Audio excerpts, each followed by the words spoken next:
Are we on? We're good? Are we on? I can't say. Oh, yes, we are. Aloha, everyone. We are here, live and inspired. I am doing a little bit of a follow-up review of the review. A Gentleman of Cocktails. We talked about Venom and Han Solo, a Star Wars story. I kind of wanted to get a little bit more in depth into like the review, so I felt a little bad that, and I will say that we do tend to go off on tangents, and also too, like I have a little bit more time on my hands than Chris, so Chris has other responsibilities that to tend to. So, but I wanted to get in a couple things, and also too, I mean, I felt terrible also as well because my computer totally shit the bed when I was trying to do the stream before.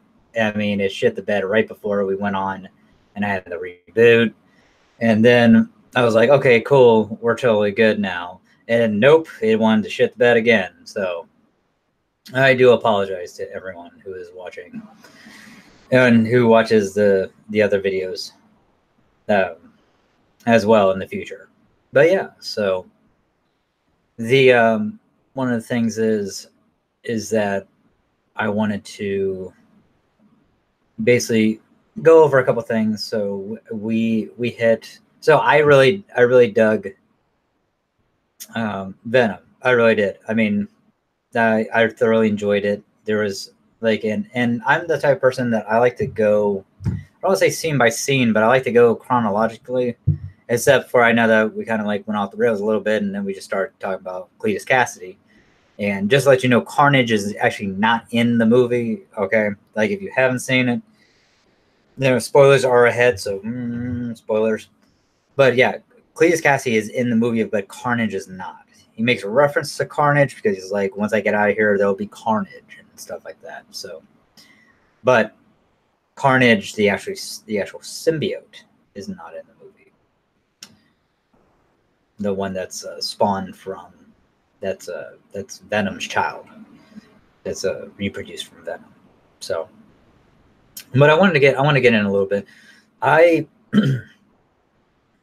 Because I'm a person where I just don't like, yeah, it's a good movie. Great. Yeah. It was awesome. All right, everybody. Good night, folks, and stay safe.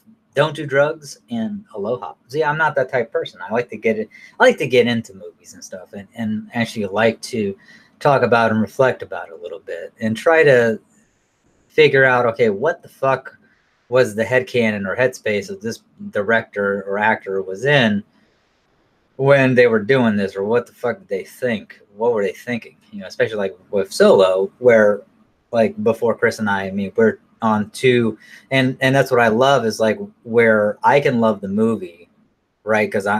But Chris, he appreciates it, like I said before, but it just wasn't something that he needed to see, where me, I'm just kind of, it's like, I'm like, hey, I thoroughly fucking enjoy it. That's why I saw it 3 times in the movie. I own the fucking Blu-ray, and I have no problems with it. Can't wait for it to come out on Netflix, hopefully. But yeah. So getting back to Venom, like the opening, like I know that we talked a little bit about like the opening scene of it. I really enjoyed it. I thought the dynamic between Michelle Williams and Tom Hardy was very. I thought it was magnetic. I thought it was very organic too. Just being in similar situations with a significant other, I can see like how a woman could be attracted to a guy like Eddie Brock, right? And she even says that, like, she even says it in the film that she knew that he was kind of full of shit, but, and she bought into it because she loved him so much, right? And the thing is that we didn't get into Venom is that Eddie actually uses his fiance, to get to, because his boss at at the uh, at the network, because now what Eddie Brock has, since he got fired from the Daily Globe and moved out to San Francisco, he works for a network. They don't say what network it is; they just say it's a network. His boss basically says, "Hey, we took a risk with you, but hey, we know, you're a good journalism, so you fucking owe me. So I want you to cover Carlton Drake." And he's like, "And I don't want you to go after him. I basically want you to make it a puff piece." And what a puff piece is basically just don't go after him. Don't do what you do in the Brock Report, because that's his show, the Brock Report with Eddie Brock. And it's really cool how they shoot it and stuff, and how they're just like dead bodies in this landfill, in landfill of San Francisco. He goes to Oakland, which is right across the Bay Area, and stuff like that. So it's really cool, and it's really dynamic. Just that montage scene of that, of where you're seeing the Brock Report, and him doing that. I thought that was really cool. I would have loved to have seen more of that, actually, and him doing more investigative journalistic reporting and stuff like that. Because once again, like what Chris and I agree on is that Tom Hardy made that movie. I will say this personally: without Tom Hardy in that movie, I don't think I would have seen it in the movie theater. Right? I mean, I wouldn't. I honestly can say, I know that I can honestly say that Tom Hardy was a driving force for me to see that in the movie theater. Right? I don't go to movie theaters all that much. I'm not a big person when it goes to movie theaters, especially by myself, which is just fucking depressing. And honestly, if you have friends, if you can, like, ask a girl or ask a woman out, bribe her with a warm blanket and a hot meal. I don't fucking know. But yeah, don't go by yourself. It's fucking depressing, man. It's like, Jesus. And who's gonna watch a spot when you gotta pee, right? It's like, because I've ran into that, where it's like, I think these fucking guys, like, I think they were fugazis, and that's a bad term, but yeah, I think they were fugazis. So and next thing you know, I had to piss real bad. It wasn't in this movie, but it was in another movie. And so, like, I had really good seats. I was on the end, and next thing you know, I come back, and there's these two fucking dudes just kind of, fucking at my spot, and I'm just like, man, fuck, And it's just like, all right, because what am I gonna do? Hey, man, that's my seat. I mean, yeah, not my fucking name on it. It's just that I took a chance. I mean, because I didn't want to have to fucking piss myself, or hold my piss when I'm watching this damn movie. I can't remember what fucking movie. It was a long ass movie too. I can't remember. But hell, maybe no, it wasn't Solo. It was a different movie. Shit, man. But yeah, getting back on Venom. Venom was really good. By setting up the character of Eddie Brock, and to me, and also too, the Tom Hardy and the director Ruben Fleischer have gone on record saying that, yeah, there's about a good 30 to 40 minutes of stuff that's been cut from the movie. So, and you can actually see it. I will say that some of the editing is a bit jumpy, what they call jump cuts. And jump cuts is just basically abrupt cutting or editing of the film. And where there's like one with Carlton Drake that I saw. There's one with Eddie, like the scene that I'm talking about, where his boss is basically telling him to do a puff piece on fucking Carlton Drake, and he's like, "All right, yeah, I will for you." And then after he says, "I will for you," it just straight jumps. It doesn't give it time to breathe. It just jumps into his interview with Carlton Drake, which it's just kind of like, well, that's bad editing, you know. That's one. Yeah, that's just bad editing, right there, or jump cut. And but even with that, I still enjoyed the movie. I mean, it's just. But these are things that Chris and I were talking about with the minor tweaks, with the poking or punching holes in any movie. You can do that with any movie. It's not. It's just how much poking and prodding do you want to do until you're like, you know what, I fucking hate this movie. It's just that's kind of like you're kind of setting yourself up for failure if you do that, because then you're more of being analytical of the movie or analyzing it, rather than just being there, stuffing your face with popcorn, having a good fucking time, right? With your friends, girlfriend, boyfriend, boyfriends, girlfriends, whatever, transgender people, whatever the fuck you're into, man. That's ultimately the problem. So, but coming back in again to that. So Carlton Drake, played by Riz Ahmed, was really good. Some people had criticism of him doing some like whisper voice shit, and some people didn't like it, that he was like this like evil, maniacal Elon Musk. I actually thought it worked. My personal opinion, I thought it was great. I thought it worked. I had no problems with it. I had no problems with him being Riot. I will say that it's hard, and I will say this, that some things like Chris and I were talking about, where how the fuck was Venom or the symbiote willing to, how could it latch onto this person, but then when the perfect host, 6 months later comes, how did they not kill them, or how does it survive?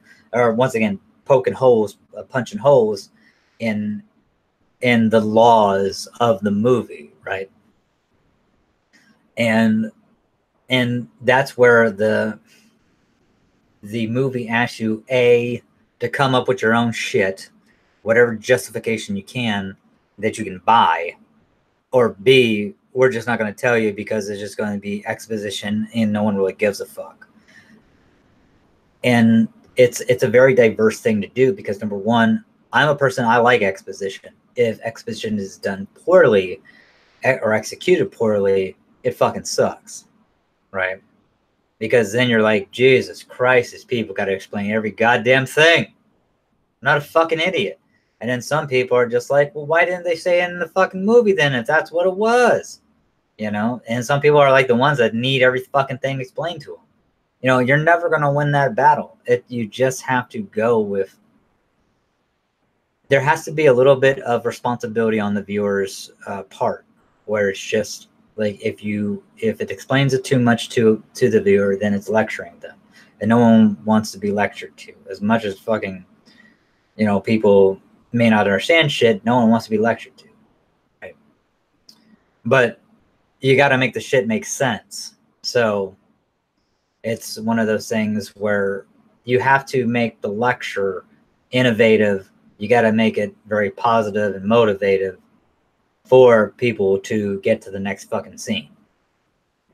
And where it wraps up, it makes sense. And that's what people say, that making a movie is fucking hard. And I can imagine that it is. I've never made a movie myself.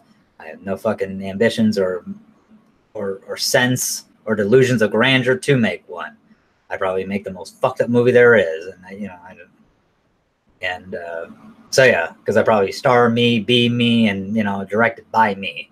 So yeah, I mean, there'll only be fucking me, in the damn movie. It'd be like Moon, but like 100 fucking times worse. Room on fucking downers, pretty much. But yeah, so getting back to Venom once again, because I didn't rant on. But so Venom, yeah, So we have this.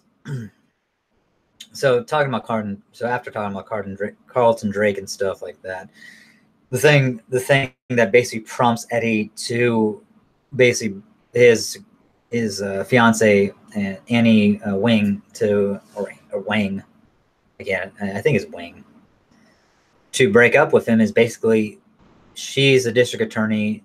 She's going after Carlton. She's working with Carlton Drake, or she's an attorney that's working for Carlton Drake, or her firm, or whatever the fuck. I think she's a. I know she's a lawyer. I think she is the district attorney, or working with the district attorney office. I can't remember. But either way, she makes it.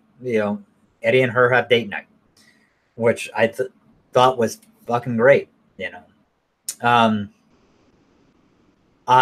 I like romance in my superhero movies. Why? Because superheroes are fucking humans. They're human beings. They, there are some things that Chris and I were talking about this, like Daredevil, right? The director's cut. In the theatrical cut, him and fucking Elektra, Daredevil and Elektra get together. They have a bang scene. All right, great. In the director's cut, when they're up at the rooftop, motherfucker says, "Hey, bitch, I gotta go." I don't have time for your lovey-dovey bullshit romance crap on a shag carpet, with some fucking bearskin rug. Fuck you. And so yeah, and I gotta tell you, in that case, I find that the director's cut actually works a lot more smoothly, and it was because they shot it twice, and that's how we got that scene, or that version, because the studio, because Ben Affleck has gone on record with this, and the director too, I believe, of Daredevil, that said, "Hey, listen, look, the studio said that, hey, they wanted us to put love fucking shit in it, because basically to punch it up, right?" And that's why Ben Affleck was so against the fucking movie Daredevil, and it was just like, he doesn't like talking about it. I thought he was a great Daredevil myself. I thought it was a great movie. It was very enjoyable. And that's the problem with me, is that if I really enjoy the movie, I'll be like, yeah, it's great. Which it may not be great, but it's great to me. It's like, so I may use great very nonchalantly, but if I really enjoy a movie, yeah, I'm gonna say it's great. Meaning that I'll watch it again. If it's on, I'll fucking watch it, or if it's not on Netflix, and I'm like, I have the Blu-ray. It's like I'll fucking put the Blu-ray on. Because I have Daredevil director's cut on Blu-ray, and if I'm in the mood, I'll fucking put it on. But once again, getting back to Venom, because apparently I keep on going off tangent here, or off on tangents. But yeah, they have the date night. It's really good. I wanted to see more of that. Once again, I don't mind romance. I like the romance between them. It's once again their chemistry seemed very organic. I did not feel that Michelle Williams was phoning it in, and that's like people talk about the fucking wig. You know what, man? I didn't really notice the fucking wig. I noticed it for like one part when after she becomes She-Venom and she kisses Eddie with the symbiote on, and then it transfers back to Eddie, and then her hair's a little messed up, and you can see it kind of parted in the middle, and it's a little messed up.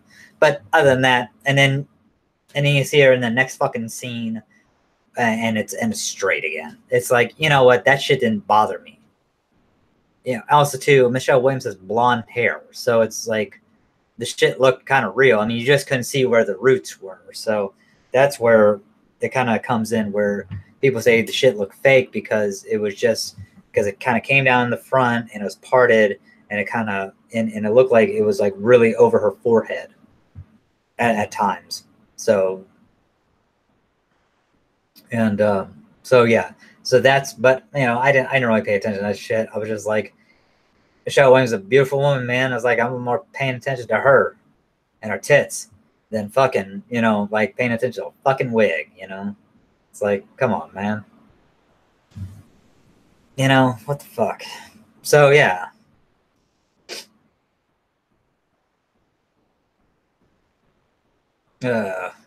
Maybe I'll edit the tit part out later.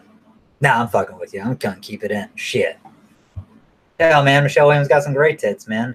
Have you ever seen Brokeback Mountain? Fucking hot. You know? Shit. I mean, hell, Anne Hathaway does. She has some great fucking tits, too.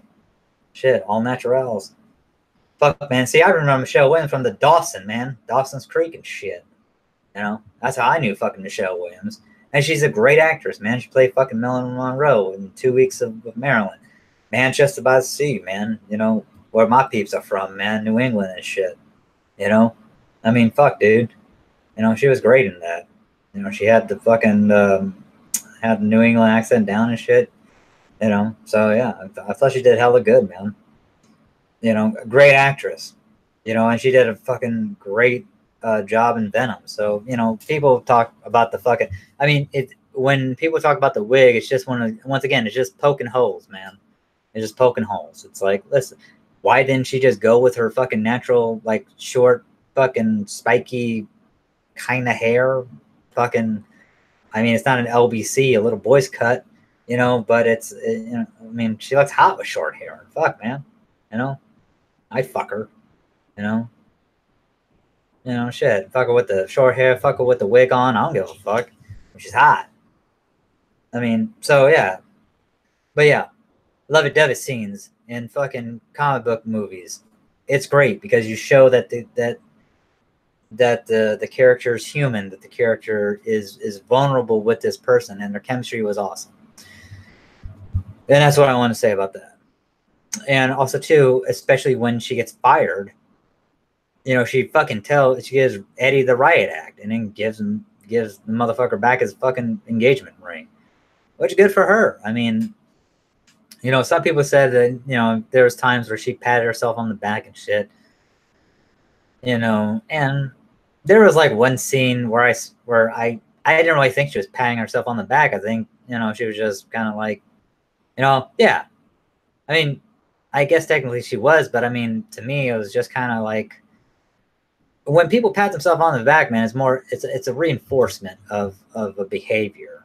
That's what it is. Like, I pat myself on the back all the time. Like, yeah, I'm fucking smart. You know, I have a college education. I'm working on my master's. Yeah, I'm fucking smart. Because sometimes, man, society can make you feel dumb as shit, dumb as dog shit. And you have to basically reinforce that behavior that, no, I'm not dumb as dog shit. Or I'm not fucking lower than whale shit. I'm fucking me, and I'm a smart person. That's why I'm fucking am who I am. That's why I have a college education. That's why I'm fucking getting my master's. That's why I have a doctorate. Or that's why I'm fucking, you know, Dr. Such and Such. You know, whatever the fuck. You know, doesn't matter. It's like you earned your shit. You know, you earned your stripes. So fuck it. You know, and that's what I kind of hate when it's like when she had that pat herself on the back moment. I was like, yeah, she deserves it. It's like, but see, that's the thing, is that when you're, and this is the thing too. Like, I do watch a lot of cinema, but man, you know, I don't pay attention. I don't retain every fucking thing, right? In cinema. So one movie I may see, and then another person is going to say that, oh, well, they took it from this and they took it from that and they took it. And it's like what we were talking about before. It's like, yeah, man, I don't think that they took it, like blatantly fucking took it, like ripped it off. Maybe they're paying homage. Maybe unconsciously they were, you know, in their psyche, they were like, oh shit, you know, it wasn't bubbled up at the surface. It wasn't of the conscious cognitive thinking where it's like, that's a good thing. We should, you know, I like fucking, you know, Star Trek, so I'm going to fucking put this plot in, you know, or pay homage to it or whatever the fuck, or rip it off. You know, I don't think people do that consciously. You know, screenwriters.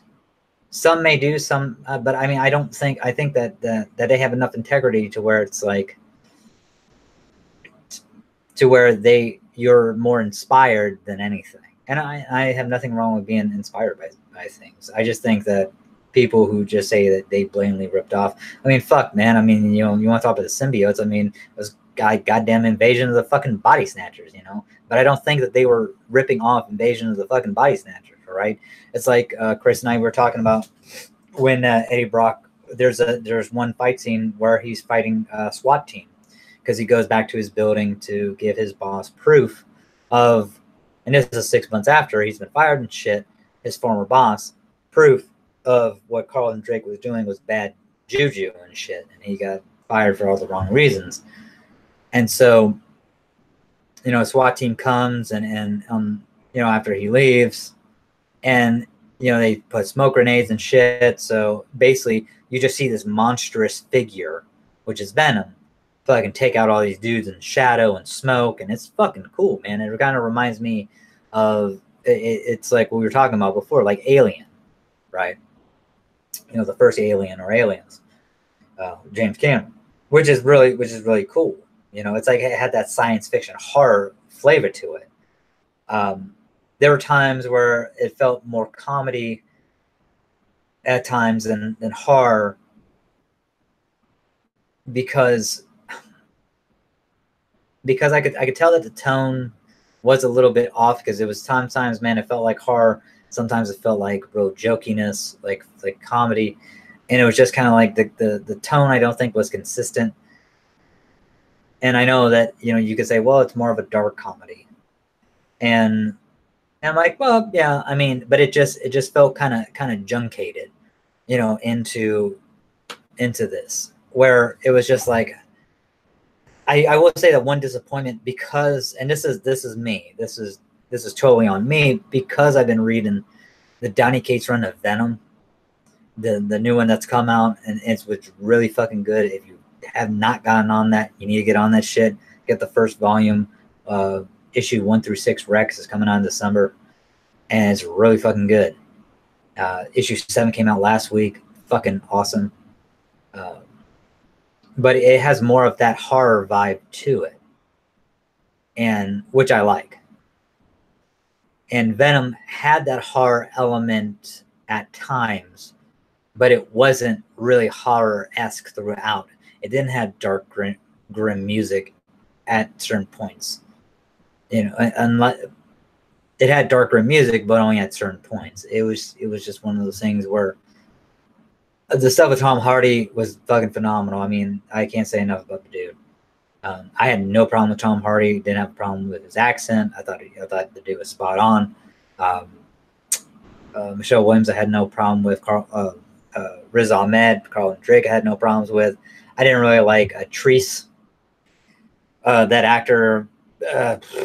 I don't like that actor who played Treese. Which Treese is Riz Ahmed's second in command, basically his boots on the ground. See, and originally Treese was the one who was supposed to get Riot instead of Carlton Drake.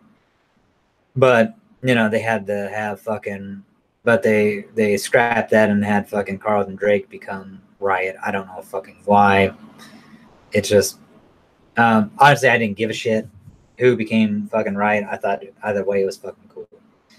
I thought Treese was a fucking bitch, and I didn't really care for the actor. Just wasn't my cup of tea. I mean, the way I will say, man, there's one cool fucking scene where they capture Eddie.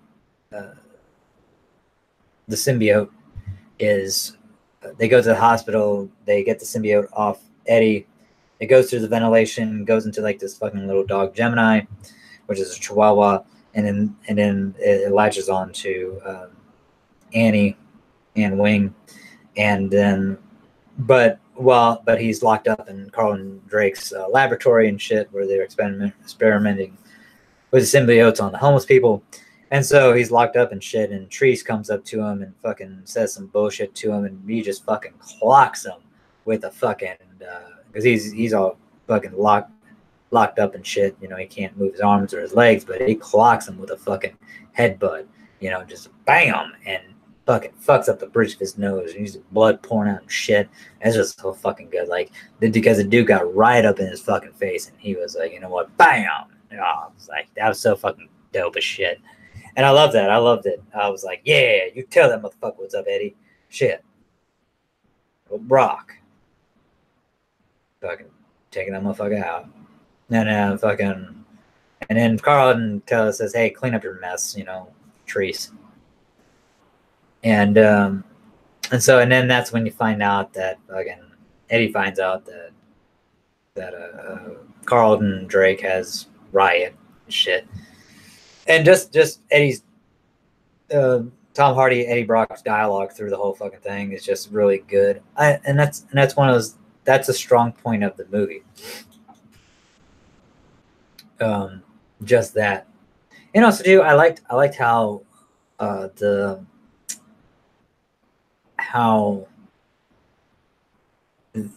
like the voice that Tom Hardy does for Venom as well, the symbiote. You know, because he basically, yeah, I'm guessing he went in ADR they used ADR and a voice modulator, and you know his dialogue was great, especially like the last part. You know, you'd be like an armless, legless turd in the wind. You know, and I thought that was really good. Which is if you don't know what I'm talking about, I mean, it's in the trailer. So yeah, one of the disappointments, like we talked about this, which was, you know, it's Eddie Brock and a symbiote. It's not Venom yet. It becomes Venom when all the rage from the symbiote and all the rage from Eddie mix together and they become one, right? They become Venom.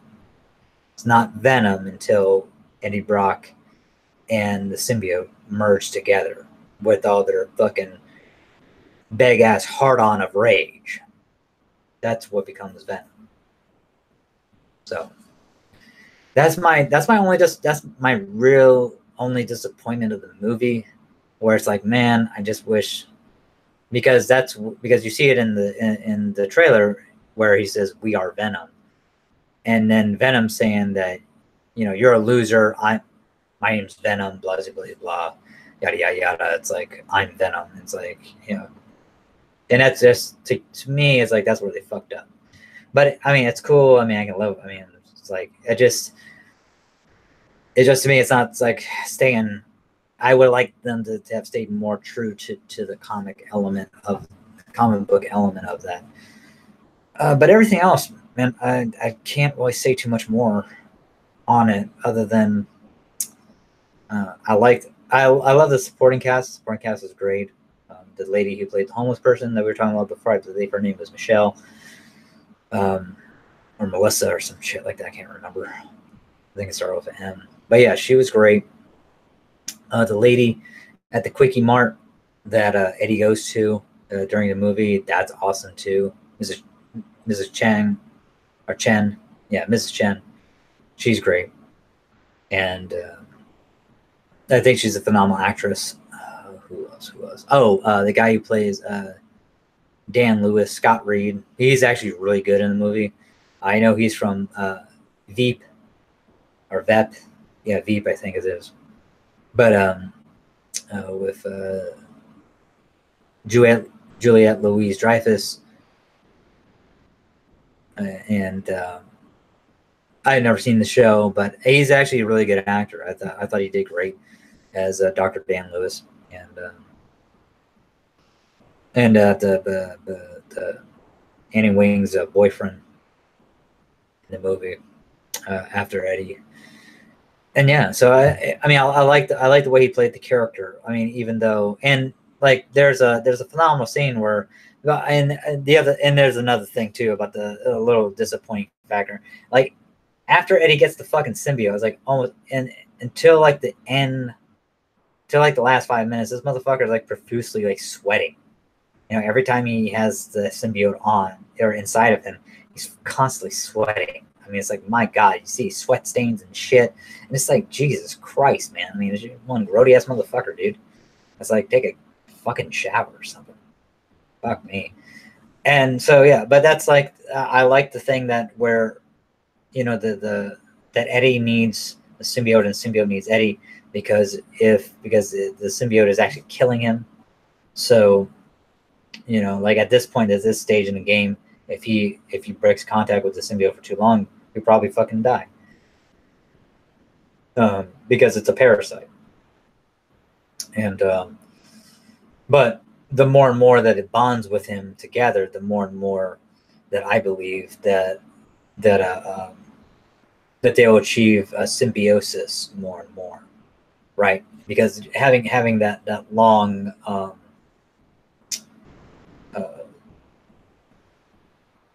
it's like building up a tolerance, for instance, like how people drink alcohol or do a certain type of drug, right? You know, like coke or heroin, where it's like you build up a tolerance to, or nicotine, for instance. Like, go not so harsh. You got to take in more and more nicotine or more and more cigarettes, because at the end of the day, your body builds up a tolerance to it. And so I think, like, with longer exposure to the symbiote, Venom, Eddie Brock, and the symbiote will build up a tolerance to one another, to where it's like they're basically codependent on each other. And this is what I wanted to say too. So we talked about Cleus Cassidy. Basically, Eddie, you know, so he gives it to his shithead. He gives the photos, because he takes photos and stuff of what Carlton Drake's doing. And basically, Dr. Skirth, which is Jenny Slate, actress, she basically tells Eddie that, hey, listen, look, the reason why that Carlton Drake is doing all these rocket programs, firing all these rockets, because he's trying to find habitable life planets out and beyond our solar system. So because of global warming, because of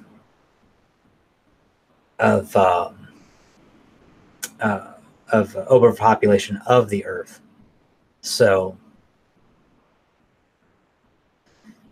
that's why he's firing off all these rockets and stuff and trying to find other life forms and stuff like that. And also too, I mean, it's like there's other life forms on planet, but on planets like bacteria. Bacteria is a life form. It's basically the simplest life form is bacteria. But it's not like an intelligent life form. If you're looking for like intelligent life form, that's a little bit different. You know, there's and then it kind of like runs into like the Fermi's paradox, which the Fermi's paradox is basically meaning that if there's such a since there's such a vast universe, why haven't we found life on it yet? Since we haven't found life like any other intelligent life in the universe yet, then we must be the only intelligent life form. So we're at the center of the fucking universe, apparently. And that's that's the long and short of the Fermi's paradox. I mean, there's more shit that goes into it, but that's it. Basically saying that if there was intelligent life form, we would have found it already. That's what it kind of breaks down to. And it's a paradox because it's such a vast, you know, space is so vast. There's more dark matter in the universe than there is like light matter, you know. And or habit or planets, you know, or stars or anything like that. You know, dark matter encompasses the universe. So, because one could say that before light, there's always darkness. So, which is pretty cool. And but yeah, so I thought that aspect was great, where Carlton Drake they're wrapping, you know, overpopulation and overpopulation, climate change, food supplies, you know, probably going to run short. You know, you're wrapping all the stuff around up around this, and you can just, and if you're a person of scholarly knowledge, or if you're a person who likes to go and try to theorize or go on hypotheticals, or let your brain just kind of like try to be very transcending and stuff like that, and just delve deeper into stuff or go down rabbit holes. You can go down a rabbit hole with this with the character Carlton Drake and stuff like that, or he's a no nonsense bullshit type of person. You know, it's like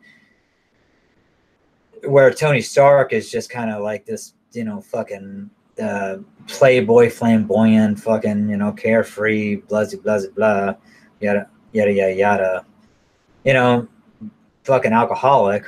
You know, Carlton Drake is basically on the other spectrum of just like no nonsense, probably does like meditation, you know, very strict, very very methodical, you know, eats right, diets right, keeps his body as his temple and shit, you know, has a strict regimen, all that shit. You know, he's probably like, oh, the human body needs only 4 hours of sleep,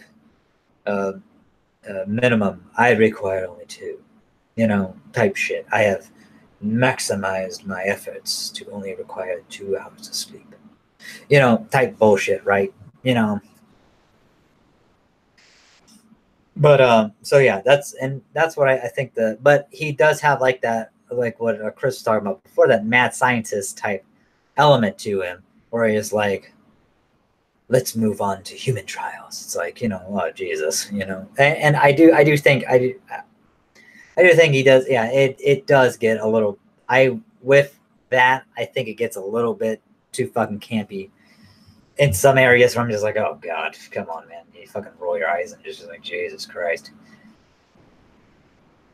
You know, but after that, he comes back with like a witty comment and it's like, well, that sounds pretty fucking smart. Okay, yeah, you can see it. But just the way that he executes now let's go and move on to human trials, you know. It's just the way he executes it. It's just very fucking kind of dumb, in my opinion. But yeah, so like him becoming Riot, Carlton Drake, and the way that basically they break it down, where Venom or where the symbiote is telling Eddie like, hey, listen, look, on my planet, I'm what you would consider a loser. And it's just one of those things where people are like, well, how can Venom know what's beautiful? How can Venom know all this stuff? Why is it Eddie that makes him change? Well, the thing is that in the beginning, or the symbiote tells him, listen, look, man, I can, you know, go inside your memories. I can go inside your thoughts, your feelings. I can basically pick and prod you apart. You know, I can dissect you, right? And that's what we were talking about before, like with Annie Wing. You know, they've been separated for like 6 months now and stuff after being engaged. And you know, his heart beats. You know, he's fluttering.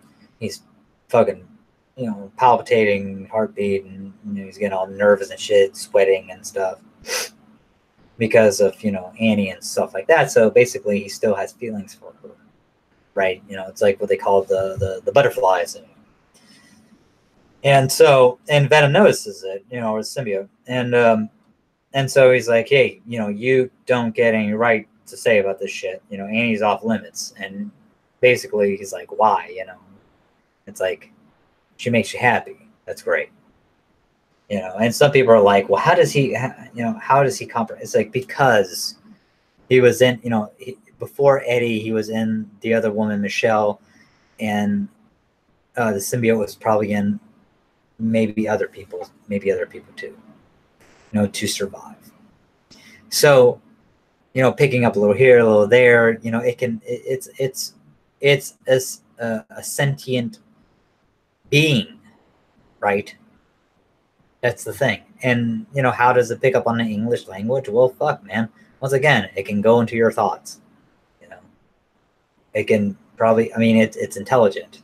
How intelligent, we don't know. I'm guessing pretty fucking intelligent if it can speak in the English fucking language and, you know, break down syllables and shit. I mean, it has to be pretty damn smart. So that's one of those things too, is like where, and that's where the laws of the physics of the world come in. It's like, and that's where because number one, you're dealing with fucking fiction already, you know, and so you're having to say, okay, there's a fictional universe, one that's like ours, but still fictional, and I'm having to believe that there's this parasite known as a symbiote that cannot survive on our carbon-based world because of our oxygen atmosphere that we because since we're a carbon-based world, you know, the plants take in the carbon, the plants and the trees take in the carbon, and then they push out oxygen, and that's what we humans breathe in. So even though, you know, oxygen-based worlds, we cannot survive on. So where, you know, if I'm remembering my science right, but yeah, so that's one. Even though we breathe in oxygen, yeah, I know the I can't remember why we can't, but it's just one of those things. But yeah, so because ourselves are carbon based, so as human beings. So yeah, and that's what's cool. It's that oxygen rich environment. That's what they say. Oxygen rich environment. That's what they say about the symbiotes, that they cannot survive on their own in an oxygen rich environment. And it's like, okay, that's cool, but then and so why? And so now you're having to kind of have to justify these laws and stuff like that to make sure that, okay, it can actually make sense. The problem is that when a person breaks it down for you, it's like, oh, that makes sense. But then some people will be like, oh, that makes sense, but I still don't like it because the execution sucked. Like, why should you have to explain it to me? It's like, oh my God, you know, it's like, well, why didn't they say it in the movie? It's like, why do I have to figure this shit out? You know, it's like, once again, it's like the yin and yang effect. Some people are going to be like, you know, I don't want fucking explain-o-vision to me, and some people are going to be like, why didn't they say it in the movie? It's like, dude, it's just the way it is. You know, you're not going to make everyone happy. It's just you're trying to appease, you know, most of the audience, and hopefully you don't fuck up the movie and just make something that's pretty solid where you can have, you know, more. And because no one sets out to make a bad movie. That's I mean, if anyone thinks that studios, you know, multi-billion-dollar studios want to fucking, you know, tank a movie, they're fucking dead wrong, man. But yeah, so yeah, Venom, I really did like it. I thoroughly enjoyed it. I love the stinger at the end too, with the, and in another dimension, and because they have was it Spider-Man Into the Spider-Verse. They have a clip from it, which is really good. The mid-credit scene was the Cletus Cassidy. So basically, after Carlin Drake wants to fire off another rocket, where he's going to be piloting it with Riot, so he can go back and get more symbiotes. Because the thing about the symbiotes, the reason why that it's very natural for them to basically take over a world and just eradicate the organisms on that world, and then just move from planet to planet doing that shit. I mean, they're like fucking Galactus, apparently. You know, they're always fucking hungry. And where Galactus eats fucking planets, these motherfuckers just eat the inhabitants of the planets and stuff like that. So, and like turning Riot into like a team leader and having the, you know, Eddie Brock and the symbiote, you know, Venom being the weaker of the two, I thought that was cool. You know, and basically where you have like we were talking about before, you have Riot as the alpha, and Venom's not even a beta. He's more like a gamma, right? I mean, he's just fucking. He's like one of the lowest on the totem pole, and I thought that was pretty cool. I thought that was good times. What else? What else do I want to talk about with Venom? Talk about the acting, supporting cast. Oh yeah, future predictions of, since it made over 80 million last weekend, the first weekend it came out, it made over 35 million this weekend. Domestically, it's made, I think, yeah, it's made over, what was it? I want to say, I don't know if it's made over 131 million. No. It's made over, what is it? Over $115 million domestically. Internationally, on the other hand, it's made 300 over $378 million. Yeah, over $378 million. I mean, we were talking before, I'm probably tracking it to like 700, 750, between 700 and 800 million dollars. I don't think it's going to cross $1 billion. I really don't think so. But it still hasn't opened up in China, so that's going to be the big market to see whether or not. I mean, once it opens up in Chinese market, they could do fucking gangbusters. So you just gotta wait. But it's already made. It's $100 million. You got to double that for marketing. They said basically on this one, it's more like 100 to 110 million. So let's just be generous and say 110 million, right? So it needed $210 million to break even. Since it's made like $378 million. Well, hell, it's made $168 million profit so far, and it's only the second week. So, I mean, fucking hey, man. I mean, it's cool. It's good. And yeah, so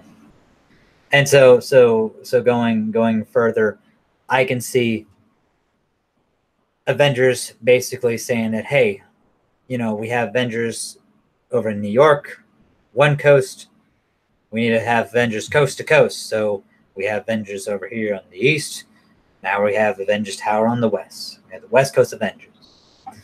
And then I can see like Peter Parker visiting the West Coast Avengers, either for summer vacay or spring break or whatever the fuck they want to do with it, right?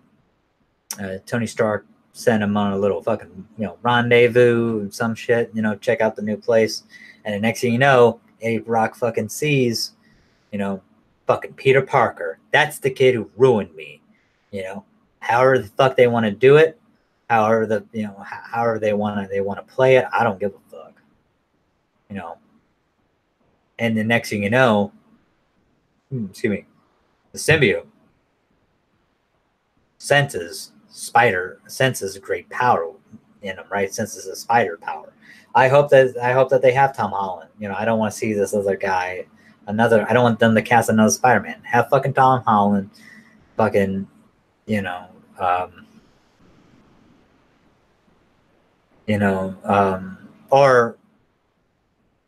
or you could just say that, hey, well, friends of mine, they made this building. You could be very secretive about it. I mean, you could say that, yeah, he was visiting the Avengers, but they're keeping it on the DL. Whatever. It's like, yeah, like friends of mine, they built this. They have they have a building on the East Coast, and now, they got one on the West Coast, and it's grand opening, or the building, whatever the fuck, basically alluding to the West Coast Avengers, and or whatever the fuck you want to do. I mean, just execute the shit. And then so Eddie's like saying, hey, that's the kid who fucking ruined me.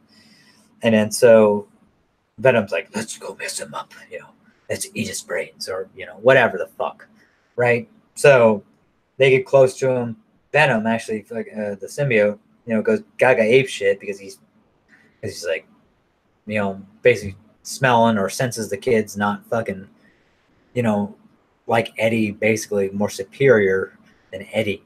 Because the thing about the symbiotes, and this is the laws of the movie, this is the movie logic and movie laws of this world, where they said in in the beginning of Venom that the symbiotes go on a superior host. Like they find a perfect match or a superior host. So basically, Peter Parker is a superior host to Eddie because of his spider powers and shit. So that's way you can explain the white spider and also the organic, webbing. Instead of having to do this, he's like, with his fist and shit. So,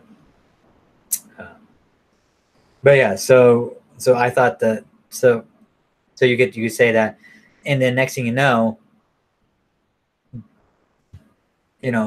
all through the second half of the movie, and this is all within the first half of the movie. The second half of the movie is Eddie Brock's fucking dying now, right? Because he needs fucking the symbiote. He needs to be Venom to survive.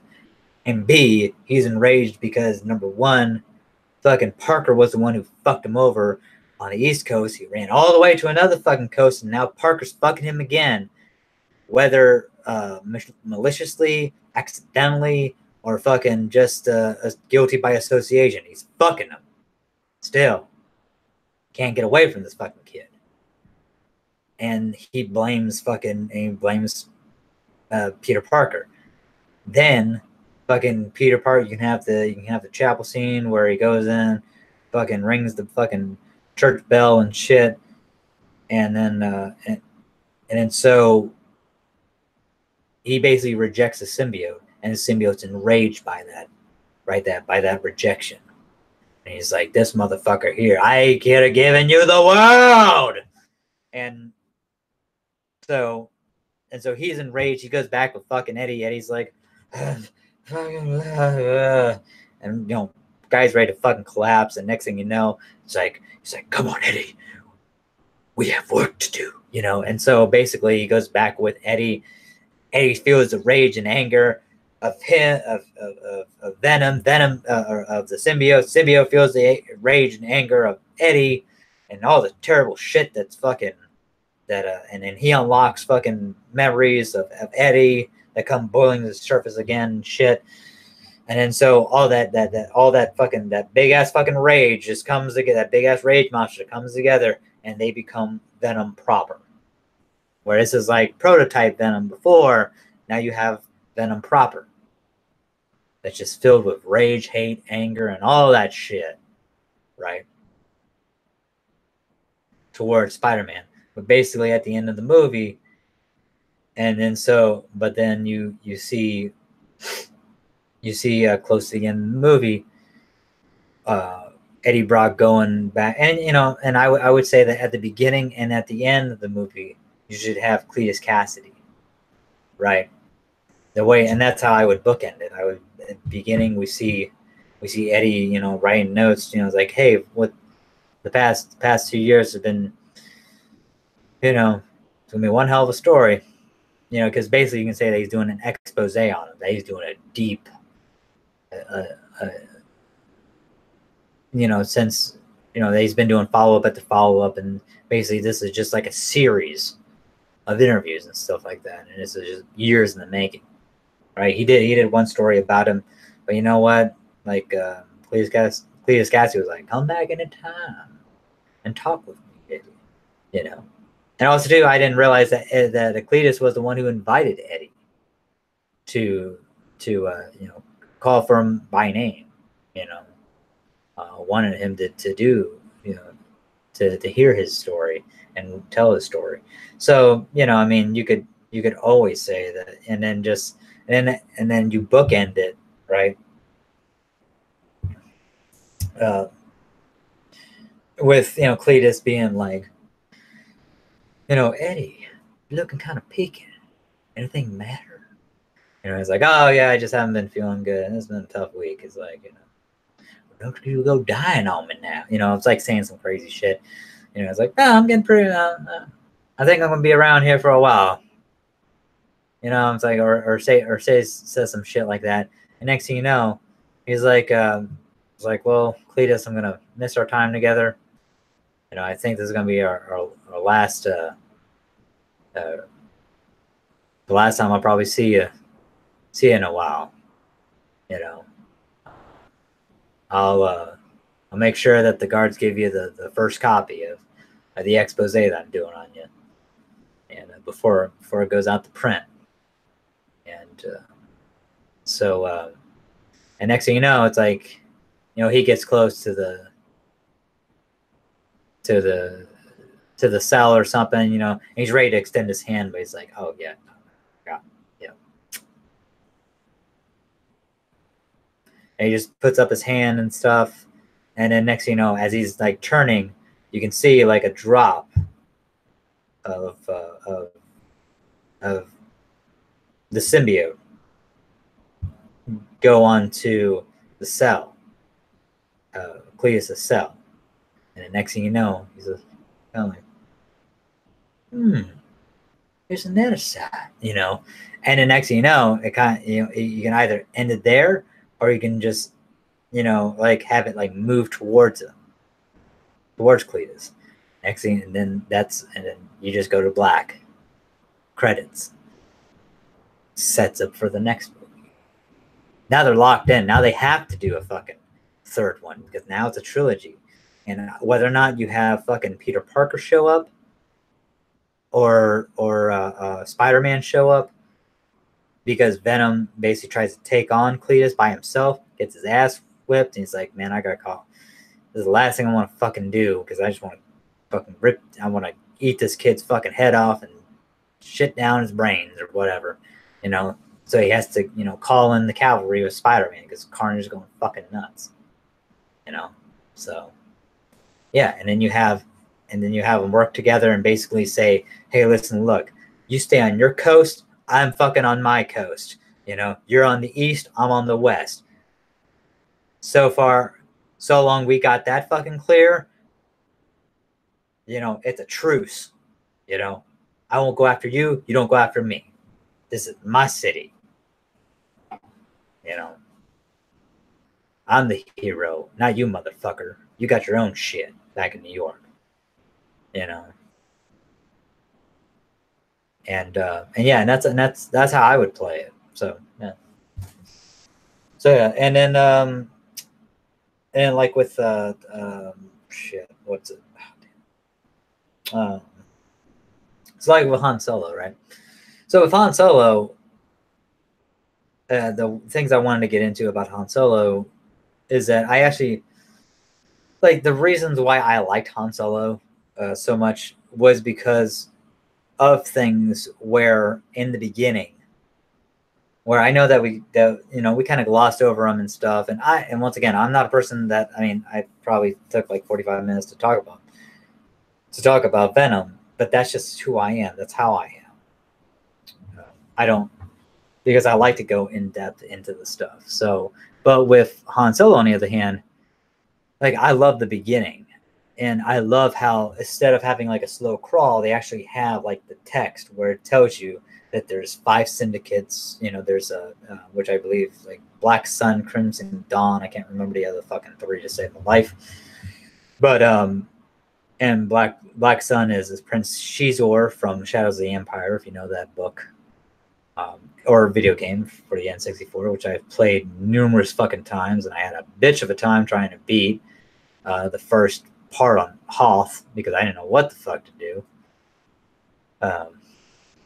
But yeah, it's but so you have these runaways, and Chris and I, we were talking about it before, where I love how these runaways, they basically fuck, man, I think it's Madam something, the worm-like creature Doctor Who villain, where she's like, it's like Madam whatever the fuck, and those are the people that the runaways go to, right? And they have to steal like jewelry and certain things, and coaxium, that's what the fuck it is. I couldn't remember before. It's coaxium. That's the hyperfuel, coaxium. And so like, these syndicates are basically in charge of like medical supplies, food, and hyperfuel, known as coaxium. And so and these kids like they scrounge, basically paying tribute or just for protection and shelter, for this madam worm creature. And so Kira and Han are older; they're teenagers, like 16, and so basically they had to do this deal. That they had to give this person some coaxium, which I guess the deal went wrong, or fell by the wayside, and so Han escaped with his life, but he had a little vial of coaxium, which is basically worth 400 to 500 credits, which could get him and Kira out of Corellia.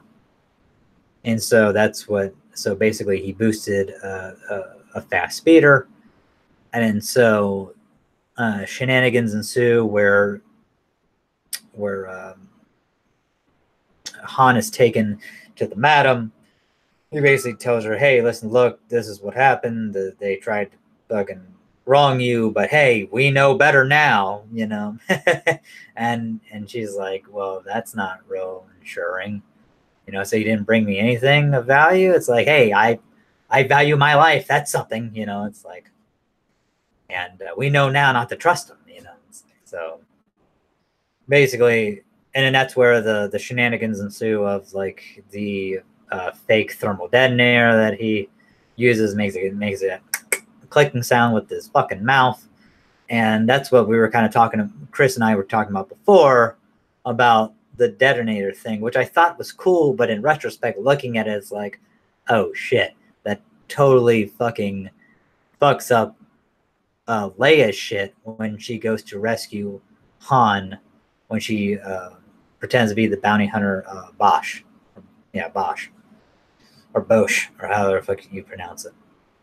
But yeah, because Han probably told her and Luke about the fucking time that, you know, he did that shit on Corellia, and now it's like, oh fuck. And like, you can't have like Princess Leia, fucking general, fucking, you know, like do it on her own. She needs this fucking dude to basically put that in her brain.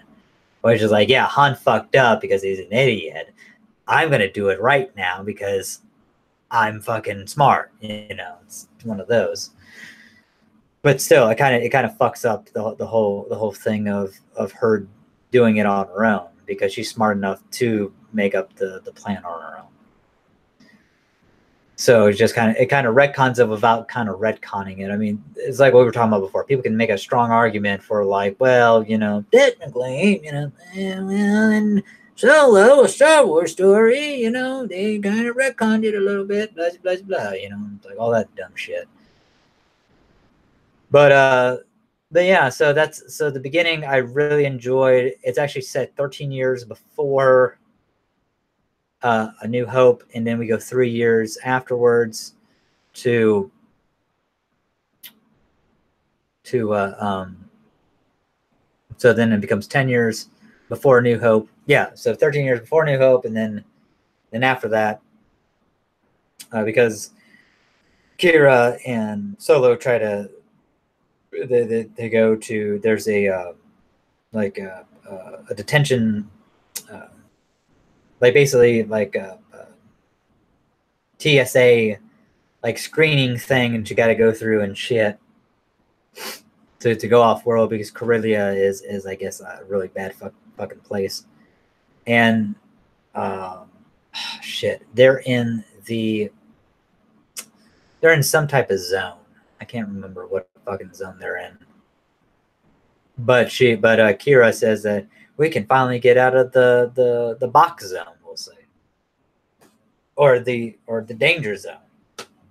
We'll get out of the danger zone, because Kenny fucking Loggins told us all about it, you know, while he was fucking jerking off on a bed, talking about, you know, screaming "danger zone" in the music video, fucking going real fucking hard on those damn sheets, you know, in his bed. In the music video, "Danger Zone." What a coked up fuck. But yeah, so they go through the screening thing. They basically bribe themselves to go through. They give this Imperial lady, hey, listen, look, you can fucking, let us through. We'll give you this coaxium. Fucking everything's good. Han goes in, Han and Kira hold each other's hands. Han goes in first. Next thing you know, she fucking, hits the fucking buzzer thing and whoop, whoop, whoop. Alarms go off. Shenanigans ensue. And fucking somebody grabs Kira real quick. One of the Madam Wormlady's fucking henchmen. Next thing you know, it's like, and that's one of those things, man, that kind of choked me up too, because like I talked about Lando and shit choking me up with LG37, but or L337 and LG, but but yeah, LG37, yeah, fuck, that's funny. But yeah, so and he's like, fucking pound. I mean, I'm gonna fucking pounding on it, shit. Alden Ehrenreich, man, he did a good fucking Han Solo, man. He had the swagger, he had the fucking lines and shit. His hand on his fucking belt, fucking just leaning, cocking the side, like, yo, what's up, baby? I love that shit, man. He's just, chillaxing, man, like I do and shit, put my hand up like that, just kind of fucking, what's up?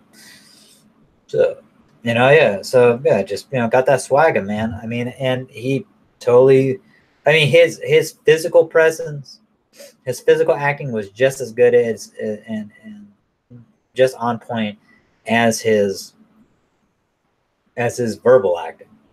So I thoroughly enjoyed it, and that's where I mean, and Chris and I, and that's where we just kind of differ a little bit, just because of the whole like in the sense of like I like seeing that Chris was like more like, hey, I really didn't need to see this shit. I didn't need this. It's like no one needs fucking another Star Wars movie, but it's just one of those things where they make $1 billion except for this one, or they make a they make a buttload of money, and that's the thing about it.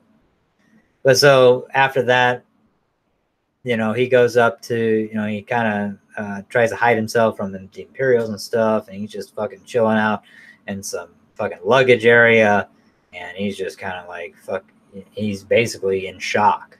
And then next thing you know, he hears like this lighthearted dun dun dun dun dun dun dun dun, kind of in a major key instead of a minor, because basically when dun dun dun dun dun dun dun dun dun, the reason, so like major and minor key is like minor is basically lower, it's more grim, more dark. Major keys are more upbeat and light and hearted and it's like, all right, So that's the difference between, so if you don't know music, that's the difference between major and minor, Minor is more bleak, more fucking downtrodden, more fucking, I mean, we're talking about like goddamn what is it? Sad fucking hope music, type shit. That's more minor. Major, it's just kind of like fucking ragtime, like fucking upbeat shit. So yeah, and so he goes in line. He's like, hey, just get me off this fucking planet, man. I'm gonna be the best damn pilot in the Imperial Academy or offices or Air Force. And the guy asks him, what's your name? He's like, Han. He's like, Han what? He's like, just Han. It's like, who are your people? He's like, I have no people. It's like, Han Solo, very British. And so, which I thought was fucking cool as shit. I mean, and it's like what Chris and I were talking about. I mean, I like the fact that, yeah, he kept the name Solo. He kept something that the Imperials gave him, right? And it's like, well, why would he keep that fucking name? Because it's a reminder of what he doesn't want to be, what he never wants to be, right? Because what people don't understand, it's so easy for others to forget shit. I mean, it is. It's really easy for people to forget stuff, to not retain information, or to maybe retain information, but not the same fucking information, and add on or subtract shit from that information. This way, this motherfucker This is a traumatic part in his life, right? He lost Kira. He's supposed to be coming back for her, to get her, to rescue her. And that's all in his fucking mind, right? Going on this heist, getting the fuck off, with Chewbacca, fucking flunking out of the academy and becoming a mud trooper, becoming an Imperial stormtrooper, a fucking mud trooper, and then going on the heist and getting enough money to get the fuck getting Kira out of fucking Corellia. I mean, it's like shit, man. He's not thinking that. Damn, man. I mean, this woman's smart. She's intelligent. She probably got herself off that shit. I mean, he's still thinking that juvenile, very immature way, that novice way of thinking. And that's the thing about where I think so many people don't understand that. Listen, look, this is Han Solo becoming Han Solo. This isn't Han Solo. It's not going to wrap everything up. It's not going to wrap fucking 13 years into one goddamn ended like 2 hours and 30-minute fucking movie. That's not how shit happens. I mean, unless you have an excellent fucking director, a fucking phenomenal screenwriter, a damn fucking good cinematographer. It's like, ain't no fucking way. Just no way that it can be done justice. That's the problem. And I mean, you got to have goddamn Roger Deakins. You got to have fucking maybe Ben Affleck, or Martin Scorsese fucking directing this shit, right? Or Alejandro Giarratù, or some fucking, goddamn multi-Academy Award winner fucking actor, director to do this shit, and you gotta have a person like fucking Academy Award winner screenwriter. You gotta have fucking seasoned people on their fucking A games, because even people who've won Academy Awards can slack the fuck off. I mean, you had to have that shit to make goddamn 13 fucking years in one fucking movie. That's what you're looking for. No, baby. You gotta take your time. You gotta let that shit marinate. You know what I'm saying? You gotta go with this first movie, and then you go with the next one, and then you go with the next one, and the next one can lead. And that's the same thing like what I was talking about with the Venom stuff, is that you make, if I guarantee you, if Han Solo made money like $600 million. If it made anywhere between $500 to $600 million, they would have done another fucking sequel with all the bullshit fucking problems. They would have taken a chance, because they would have been like, "Yep, we fucked up." It's like, with all our fucking bullshit problems, there still was an audience for this, But next time we'll do better, because we'll have Ron Howard come back. We'll have a person shepherding this trilogy from the fucking, and then the next one, right, will be better, and then you can do whatever the fuck we'll have maybe Han and say it's been like 2 years, right? 2 years, and Han basically needs fucking Lando, or Lando reaches out to Han, right? Han's making a name for himself, right? Working with the Hutts and shit. And basically, and Lando basically reaches out to him. And maybe this is where he meets Lando's sister, Sana. And I think that's his sister. Yeah, that's his sister. Yeah, I think. No, it's not his sister. Maybe. I can't remember if Sana is Lando's sister. I don't know. I have to fact check that shit.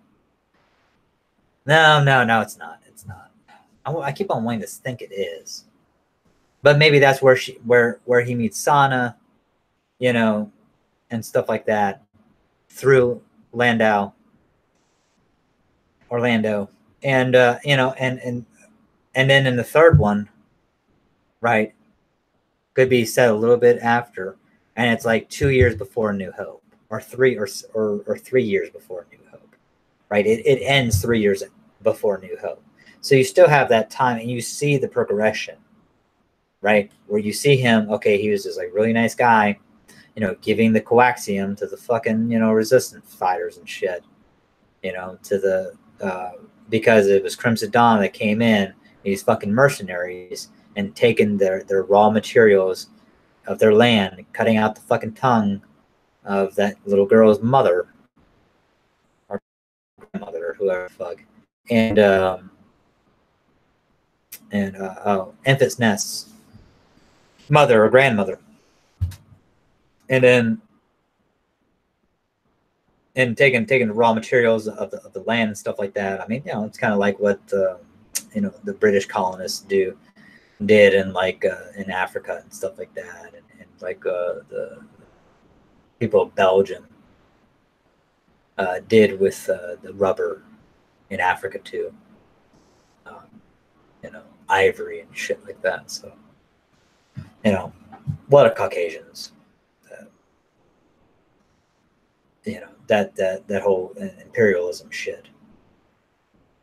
You know, and I liked it, and I thought it was, even though it was a bit political and Solo, I liked it. I think I liked the call. I don't think it was heavy handed.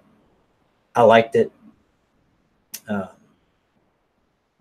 and, and I thought it was good. I thought it was good on those aspects. I mean, it seemed very organic to me, but I liked both, like what we talked about before. Okay, so we get to the heist, right? So he gets off fucking the mud planet with Chewbacca. They meet. They fucking, you know, have a little powwow and shit.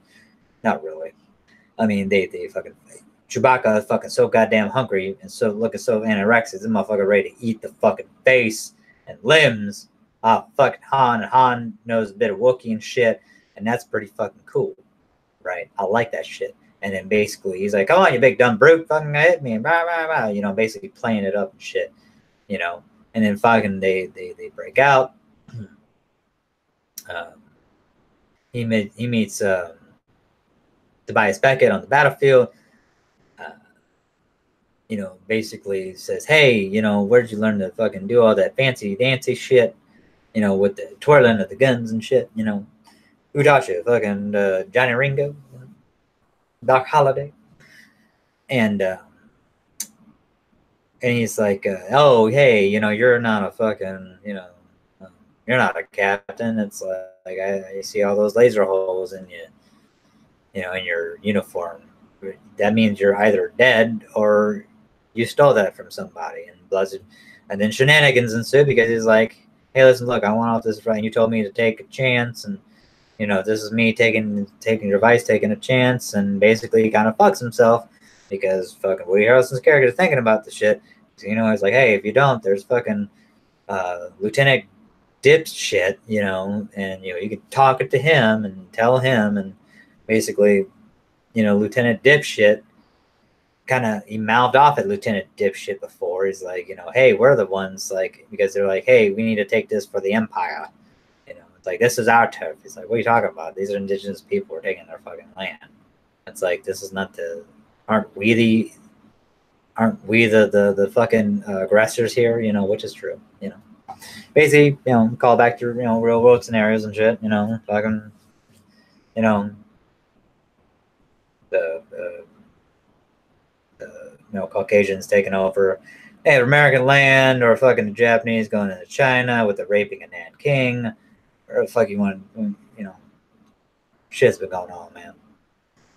You know, it's not just, you know, one people, all people been doing that shit. You know, it's just Caucasians are famous for fucking doing it to everybody fucking else. You know, sad. It really is. That, you know, Caucasian, get your shit together. What the fuck? Stop being fucking dumbass motherfuckers. Trying to take over everything. Fuck. Can't we just live in damn harmony? Fuck's sake, man. But But yeah, so he gets off the fucking mud rock and shit. Shenanigans ensue with Chewbacca. And then he's like, Chewbacca, that's your name? I ain't saying that every time. We gotta come up with something different. And then so they do this heist, because basically they need another person and they could always use another. And then you have John Favreau's character is the Wookiee. Not Wookiee, but Wookiee. The Wookiee. It's like, I tell you, it's like curl up in a Wookiee. You go to sleep. Best sleep you'll ever have is in a Wookiee's arms. So it's like, and more shenanigans ensue. They take fucking the Wookiee and fucking Solo. And Solo is basically like, yeah, hey, if it wasn't for me, we wouldn't be on this thing. It's like, what do you mean? It was you who got us on here. You crazy. You crazy fucking big ass dog, or whatever he says. And so yeah, and then more shenanigans ensue, as they do, scoping out shit and basically Solo's trying to act like he knows what the fuck's going on. Like he's like, oh yeah, that's great. I have no fucking clue. So, and then so they wait to hit it at daytime and basically the next morning, but they set up camp. And so it's a very nice intimate setting. And I think this is one of my best parts of the movie, where it's like you actually see Val, who is played by Tanny Newton, and Woody Harrelson, Tobias Beckett, and they have a very intimate conversation. It's like you see them, see how Val and Tobias, they love each other, and so fucking Val and talks about, and Tobias talk about, with their share, he's gonna go to Gondor and play a mandolin or some place like that's fucking Lord of the Rings. Or some shit like that. He's going off to some fucking planet to play a fucking blah blah, and she's like, "Oh my god, you're never gonna play that. You always keep on saying it, but you're never gonna play it. And you're so bad at it too." Because he keeps on saying he's going to learn how to play it, which she's like, you never learn how to play. It's like you try playing, you sound like shit, But it's something. But it's one of those things that, if you've ever been with a significant other, it's one of those things that, it's a goal. It's the unattainable goal, right? It's the impossible dream, right? And that Robert Goulet famously sung about. And it's just one of those things that captures a moment between two lovers or two significant others, and it just shows the vulnerability and depth of those two characters. It's very lovely, very poetic, and I like it. Now a lot of people would be like, that's a throwaway. But if you explore that, it's like you have to look at, and what I mean by very poetic is that, in poetry you're given little to nothing. Right, you're just given like little stanzas and stuff like that, and a meter, and within this meter are words. But with that little text, there's so much that you have to interpret, right? Because you're having to dissect, you're having to understand what is the author's intent. Because these words are not just words. These words have meaning and purpose and rhythmic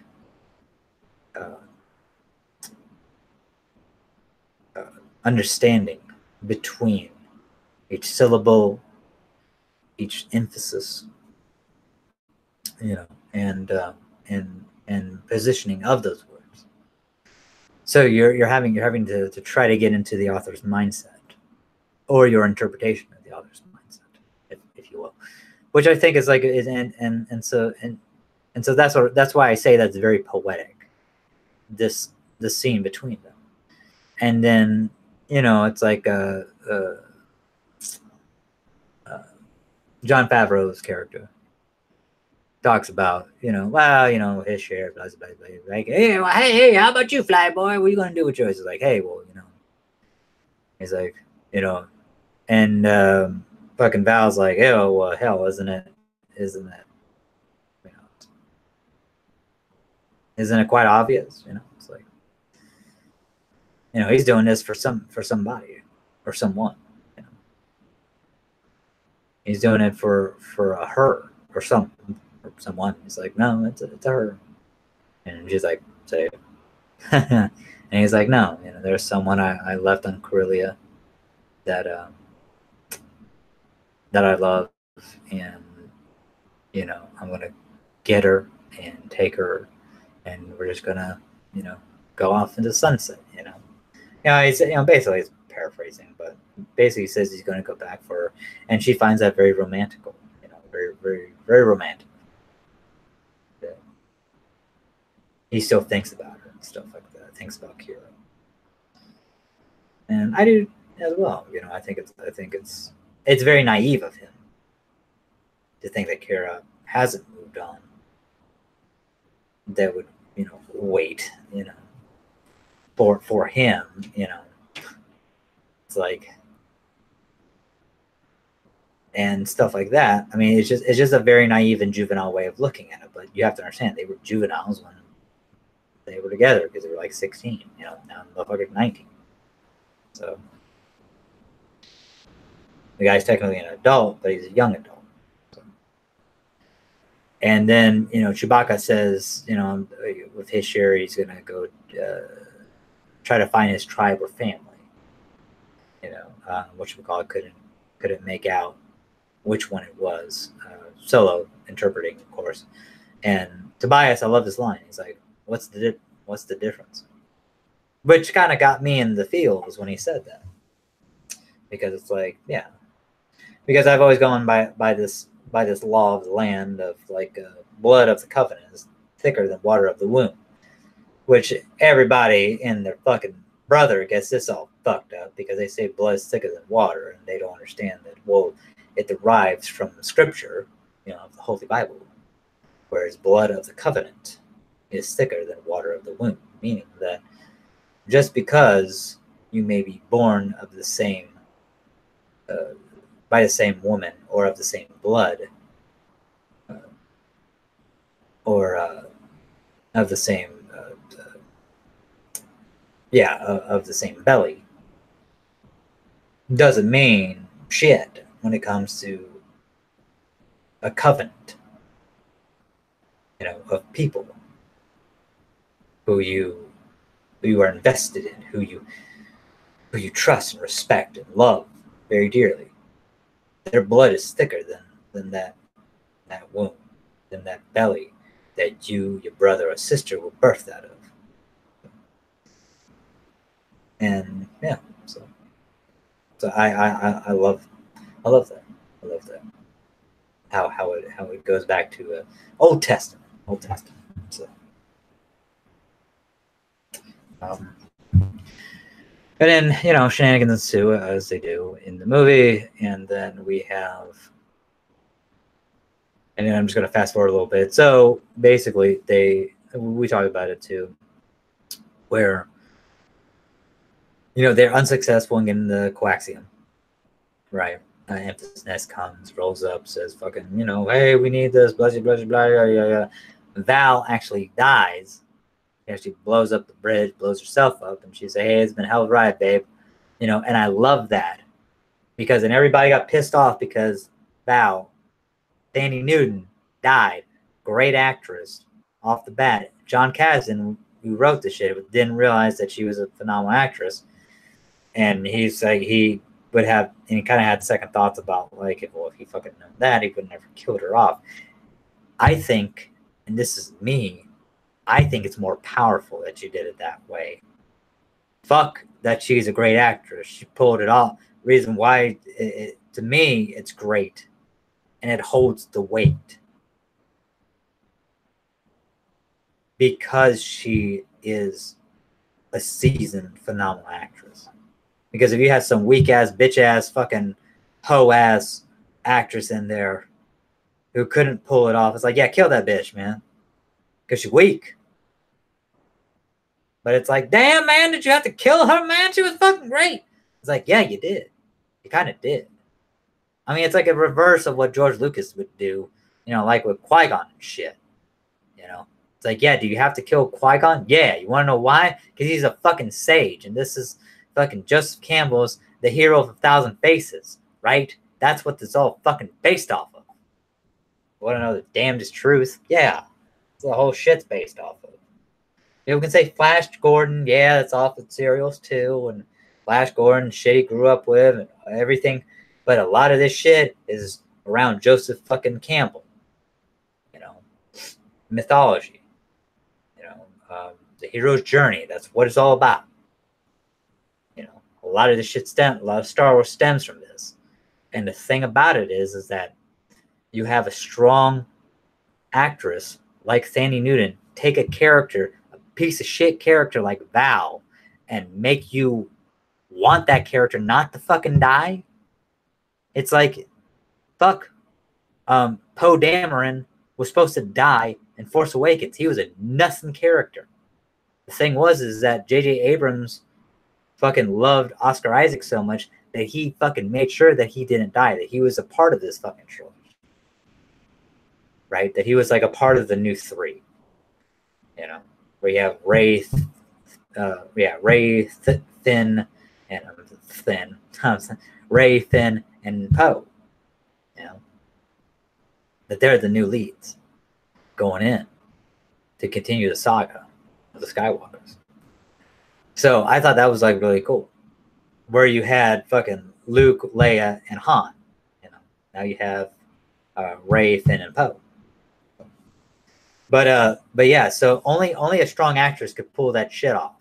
So him killing Thandie Newton is kind of, or Val, Thandie Newton's character is actually like a beautiful disaster. You know, a blessing in disguise, because of the simple fact of it, when the scene would not have been as impactful had it been a lesser actress, so, or actor. And I thought she did a hell of a job. I mean, like her saying, it's been a hell of a ride, babe. And, you know, I mean, hell, I kind of choked up, man. I mean, the first time I saw it. It's like, I got a little misty on that one. And then just, you know, fucking, and then actually, and later on, when Beckett is there, kind of mourning a bit for Val, it adds weight to what Beckett tells. Beckett tells Han, basically saying that, listen, look, man, this ain't no fucking joke. You know, you don't have to go to Dryden Boss. I fucking do. You can walk out now, man. You know, you ain't got nothing in this. I'll make it right with Dryden. Don't worry about that. But if you in this, man, this is the risk. This is it. You win this, you're gonna be a scoundrel, man. You win it for life. It's like the fucking mafia. Ain't no fucking backing out, man. Play it to the bone. And it's like, oh, I know the risk. And it's like, you know, and you know, one thing is his boyish mind, his naive mind of thinking that he can fucking go back and save fucking Kira. Thinking she's a helpless little dove, you know? And then fucking, you know, Chewbacca's like, hey, you know, fucking, I need the money. And so whatchamacallit's like, hey, is there still a way that we can get paid? And he's like, possibly, you know. The bias Beckett's like, you know, possibly. And then, yeah, and so shenanigans ensue once more. They go to fucking Tobias Beckett, fucking blah, blah, blah, blah, yada, yada.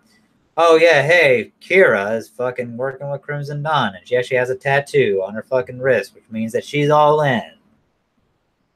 No fucking around. And she knows Terrace Kasi, which is a nice callback to the video game Masters of Terrace Kasi. It was for the first PlayStation. PS1. I actually own that video game. Pretty fucking cool.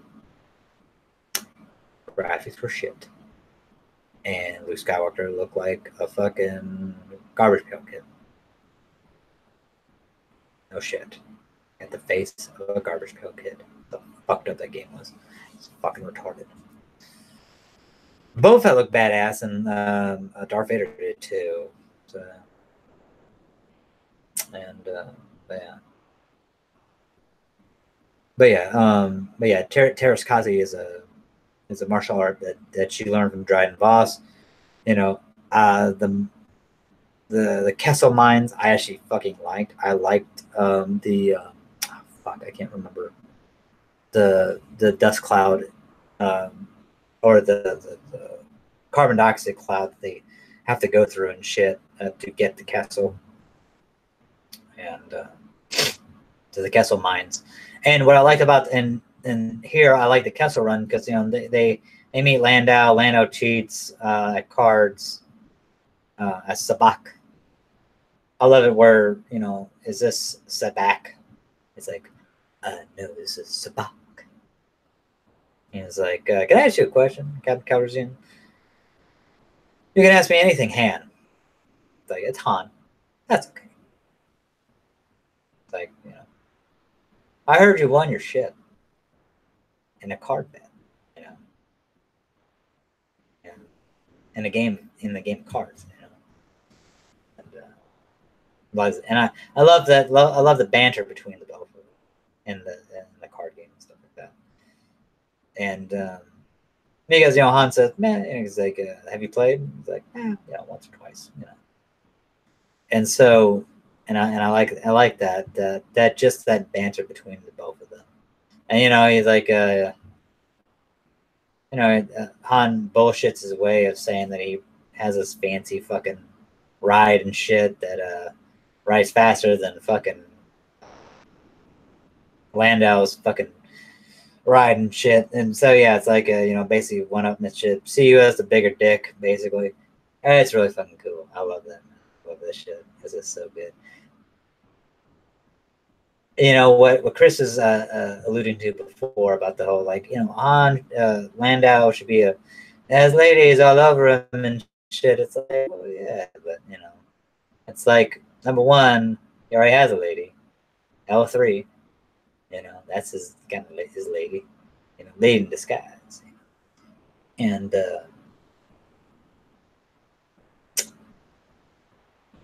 so. It's one of those things where I like that the relationship between Landau and L3.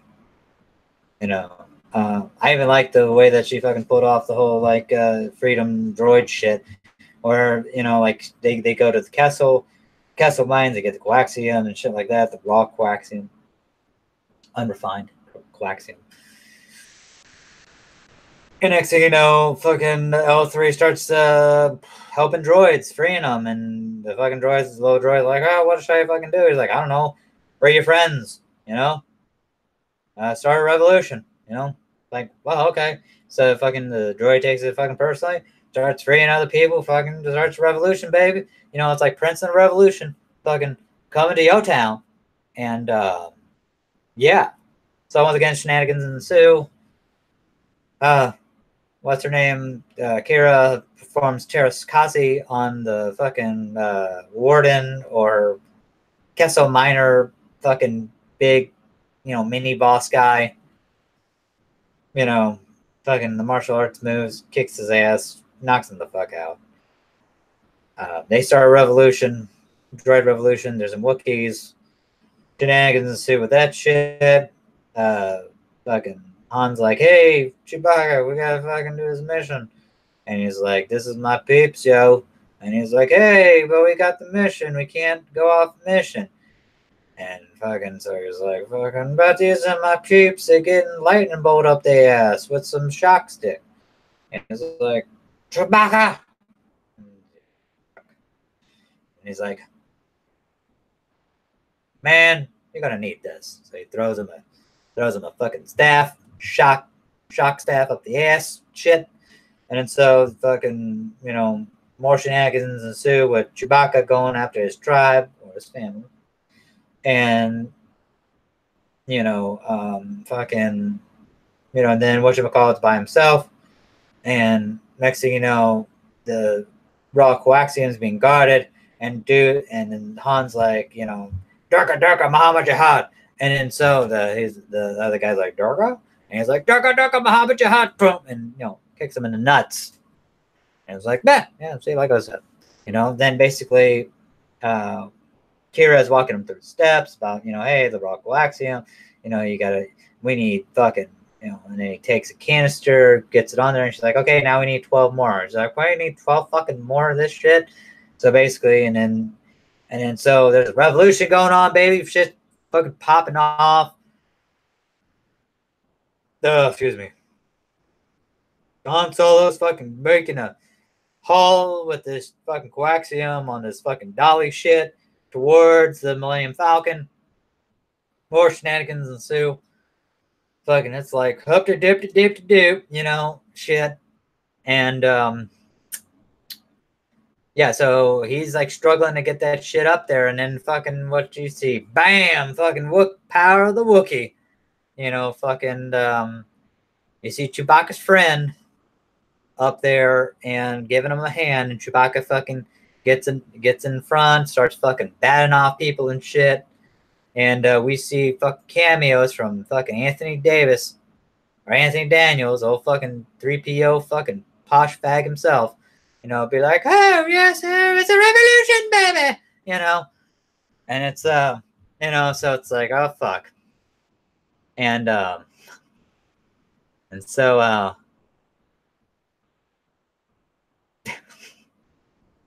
I called him a posh fag. That's funny. Revolution! That's basically what he says the whole fucking time. We see him for fucking 2 cameos. And because Lord knows Anthony Daniels is the one. Because let me tell you how 3CPO saved the world. Because that's how he's like. 3CPO, yes. And so yeah, fucking so there we have so they're getting to the hull, the what do you call it? Not drawbridge, damn it all, fuck, the ship's lowering door. Whatever the fuck it's called.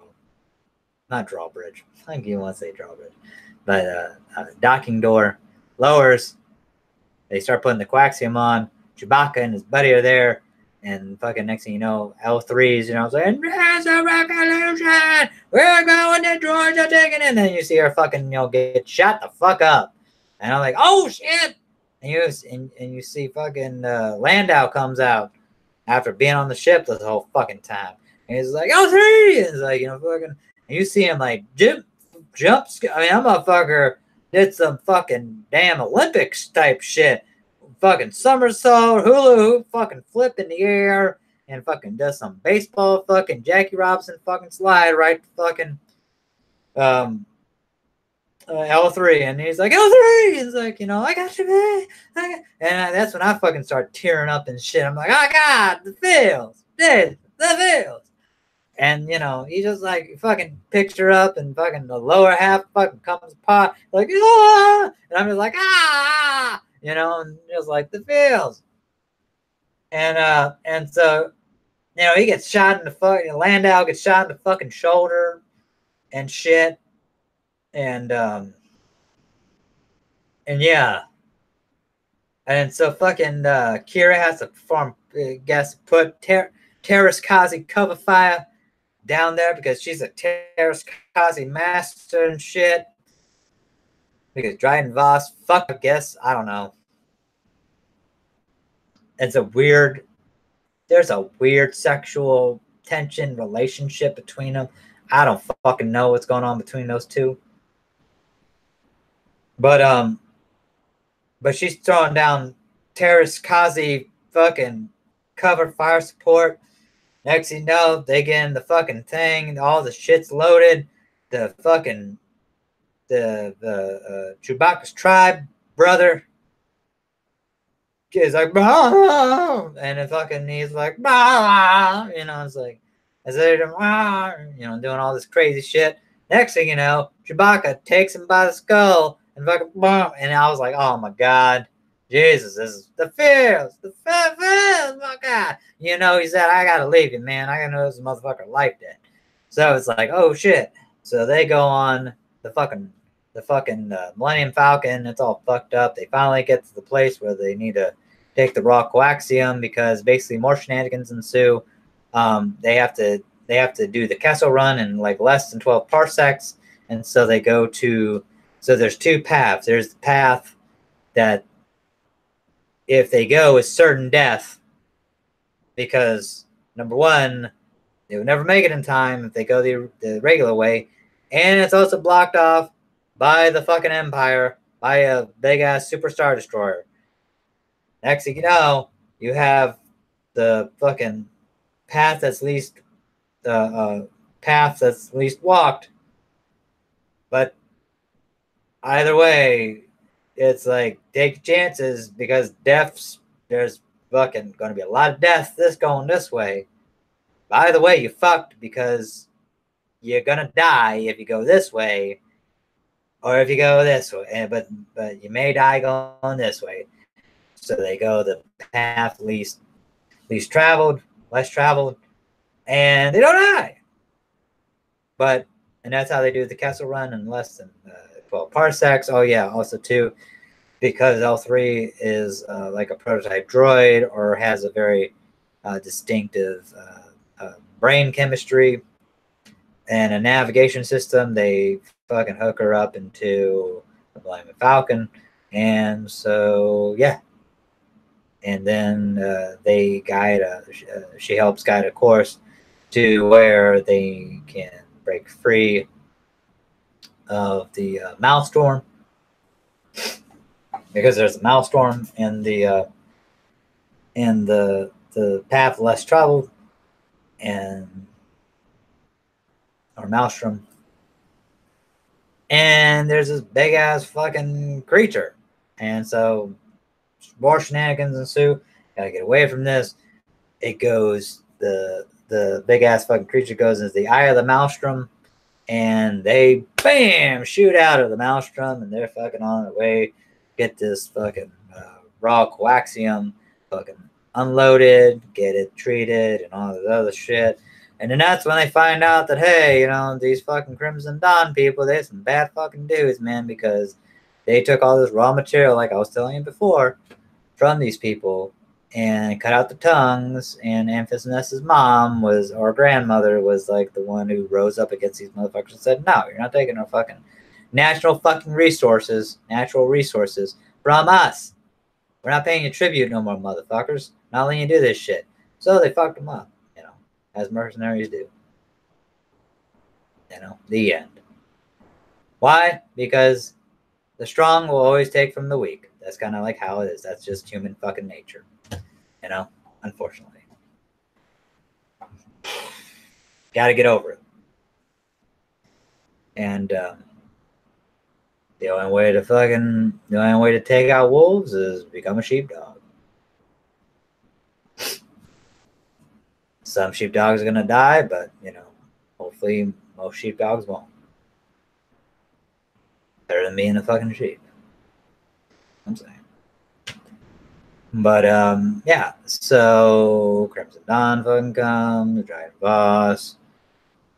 And so they do this thing of like, hey, listen, look, I mean, these people, Amphis Ness, she's a fucking kid and she's trying to fight for a good cause and blah, blah, blah, blah. So they come up with a fucking great ass plan to fuck over Dryden Voss and to perform, you guessed it, shenanigans. And where they actually take the fucking coaxium to Dryden Voss. Who would have thunk it? And Beckett basically said, because Beckett's there, and they're like, hey, Beckett, yeah, we're not taking it to Dryden Voss. His Crimson Dawn's fucked up. And he's like, oh, well, you know, I can't go along with this kid. But hey, you know, there's this big score with the Fets on Tatooine, on this desert planet, Tatooine. And so, yeah. And then so he kind of scooty-doodly-doo, you know, scoots off, and you think that's the end of fucking Beckett. But oh, no, no, no, no, no. Beckett fucking betrays them, tells Dryden Voss what was up, how they were going to betray Dryden Voss, basically, even though they take the coaxium up to him. And Dryden's like, hey, let me see the cargo and shit, because I got word from Beckett that, because he's like, hey, how did Beckett go? He's like, oh, well, Beckett went by saving us. You know, he was very heroic in his final hour. And like, oh, really? No, that's fine. Very nice of you to I know you two are close, you know. Thank you for telling me personally. And all this shit, and all this British shit, you know, right? Because that's apparently what you do when you're British, I guess. At least in the Star Wars universe. So, Dryden has fucking Han take out the coaxium, a tube of it, and he's like, okay, gives it to him. He's like, hey, man, be careful with that shit. He's like, oh, yeah, not a problem. Totally be careful with it. Shake it around. Shit. And he's like, it's so funny how you got it to look so real. He's like, yeah, because that's really coaxium. He's like, oh, really? Hey, my informant, will you come in here, please? You know, number two, come in here. You know, it's like, you know, so, whoa, shit, we see Tobias Beckett. Fucking, you know, totally fucking does a Judas on him. Betrays him. He's like, hey, man, I told you. You know, can't fucking do that shit. Tried to warn you. Next thing you know, fucking what happens? You guessed it. Shenanigans ensue. So then, you know, fucking Chewbacca takes the coaxium because Tobias shoots everyone else, all the guards, and he's like, hey, I want to be the only one here with a gun. And he's like, yeah. Then, you know, things have changed, Dryden. So, yeah, I'm going to take the coaxium because I'm the only motherfucker holding a gun. And, yeah, Chewbacca over here is going to take it for me, and we're just going to scoobly-bitty-boo, you know. And then, next thing you know, fucking Dryden, aggressive negotiations with Han Solo. Says they should go after fucking Beckett, and whatchamacallit's like, well, you know, you should make the first move, and it's like, oh, Han, oh, you fool me, you know, it's like, and then next thing you know, so whatchamacallit, fucking, basically, and a story, Kira kills fucking Dryden Voss, Paul Bettany, because they have this like tussle and shit, and because she still loves Han. So, and the next thing you know, she's like, "Hey, why don't you go with go after Beckett?" You know, she kisses him passionately. Says, "Hey, I'm right behind you. I gotta get these jewels. You know, gotta get some for a fucking venture. You know." Next thing you know, what the fuck does this fucking crazy lady do? Well, she contacts fucking the head of Crimson Dawn. Who the fuck is that? Oh, that would have to be Darth Maul. Well, damn, man. I didn't know this bitch was still alive. That bitch died in Phantom Menace. No, he didn't, apparently, because there's a thing called the Clone Wars, which, you know, unless you're some hard-ass, geeky fucking Star Wars fan, that's the only fucking people who know. Motherfucker like me, who don't watch that shit, don't know. We don't have time for that shit. Motherfuckers who just watch the damn movies and read expanded universe shit that's now considered fucking legends. You know? Yeah. We don't have time to understand that this motherfucker once had spider legs, and next thing you know, he has some crinkly, wrinkly ass fucking prosthesis, some prosthetic fucking legs. I mean, the bitch got cut in fucking half. What more do you want? Motherfucker should be iced the fuck out. Hell no. this motherfucker here, by the rage of the dark, how put himself together. Is this guy take shit? I don't see a fucking colostomy bag coming out of his fucking dark side robes. Do you? No.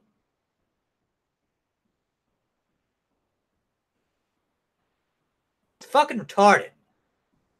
But apparently this guy can fucking walk like he's fucking just, and next thing you know, and she gets in fucking, and though he flashes a fucking lightsaber because he's like, damn bitch, if you didn't know who the fuck I am, bitch, you know now, I'm a fucking dark Jedi, or I'm a fucking Sith Lord, or I'm fucking something badass because I got a red fucking lightsaber.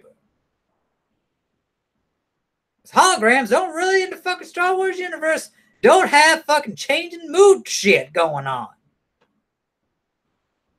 Except this must be a fucking prototype because that's what we said to make goddamn sense in our review earlier.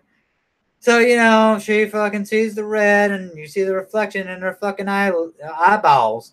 And she's all, you know, fucking scared and shit and be like, hell yeah, bitch, I'd be fucking scared too. Dude pulls out a fucking red lightsaber when shit should just be fucking, what, fucking blue like the god, like damn hologram is. I'd be kind of fucking scared too. I'd be shitting my little panties. Change my depends, baby. Gonna be one hell of a ride because Darth Balls is here. Oh shit. But yeah. So then we get back to Tobias Beck and Chewbacca. And oh yeah, our faithful fucking leader, Han Solo, coming after him. And so Han Solo shows up and he's like, yeah, this is the end of the road, man. And Tobias is like, hey, you know, it's like, could have been something really good. And, you know, and next thing you know, you see Tobias Beckett put his fucking finger, his index finger on the trigger well, on the trigger. And you see fucking Han Solo shoot that motherfucker first. Oh yeah, baby!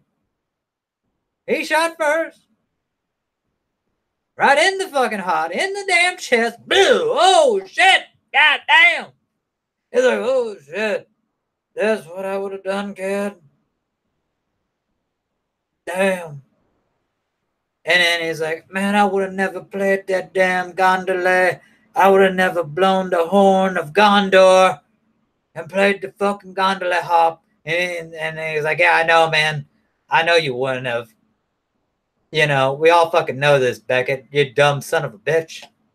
You're just fooling yourself because you're in this shit for life. Faux life, motherfucker. Faux life. That's what you're in this for. And yeah, those weren't shenanigans. That was actually a nice fucking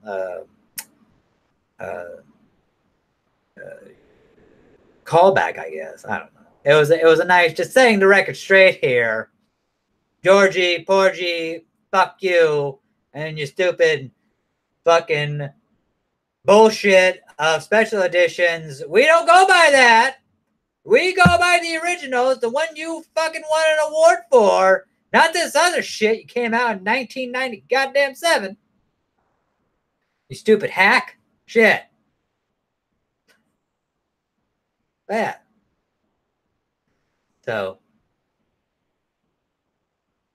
And so we go back to Chewbacca and Han Solo. They got the coaxium, and they see fucking whatchamacallit yacht go off in the sunset.